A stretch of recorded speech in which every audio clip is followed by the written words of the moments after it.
ज़्यादा जो खासकर उत्तर प्रदेश की जो पार्टियां और उनके नेता तारीफ कर रहे हैं बहुजन समाज पार्टी की या बहन जी की, उसकी वजह कुछ और है। मान्यवर कांशीराम और बहन जी की पॉलिटिकल ट्रेनिंग का एक हिस्सा रहे हैं। सियासत है इस समय जो अति पिछड़े दल जो बीजेपी के साथ नजर आते हैं, ओम प्रकाश राजभर हो, संजय निषाद हो, उनका मैं बदला हुआ रवैया देख रहा हूँ। ओम प्रकाश राजभर अकेले बिहार चुनाव लड़ने जा रहे हैं, सरकार से अपनी रुष्ट नाराज रहते हैं। संजय निषाद तो कहते हैं कि अगर भाजपा को इसी तरीके सरकार चलानी तो हमसे गठबंधन तोड़ दे। उधर अनुप्रिया पटेल की हम बात करते हैं तो आशीष पटेल जो है लगातार आरोप लगाते हैं।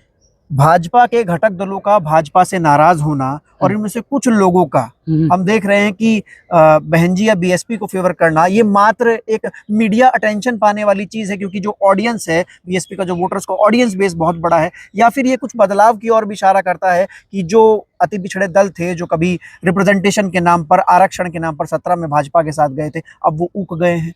देखो, सबसे ज़्यादा जो खासकर उत्तर प्रदेश की जो पार्टियां और उनके नेता तारीफ कर रहे हैं बहुजन समाज पार्टी की या बहन जी की, उसकी वजह कुछ और है। उसकी वजह सिर्फ टीआरपी गेम नहीं है, व्यूज नहीं है, क्योंकि वो यूट्यूबर नहीं है, राजनेता हैं।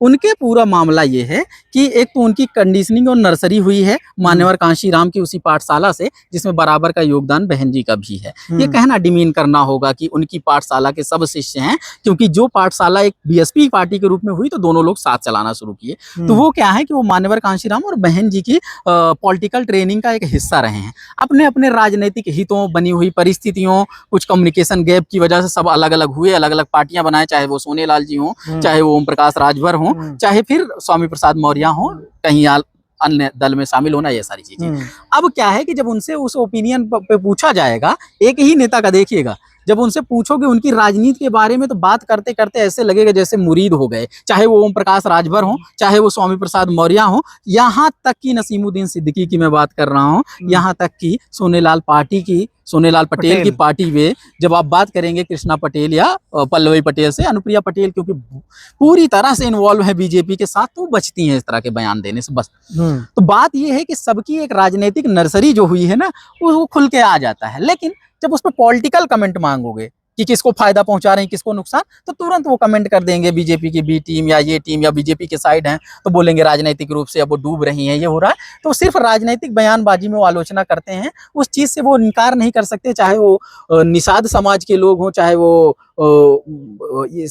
चाहे पटेल समाज के लोग हों, चाहे अति पिछड़ों में और जातियां हैं, राजभर समाज के लोग हों, या फिर मौर्य समाज के लोग, आप देखोगे उन सबकी एक राजनीतिक चेतना का सबसे बड़ा कैटालिस्ट जो रही है वो बीएसपी रही है। उसकी वजह से उनकी राजनीतिक चेतना इतनी बढ़ी और वो है।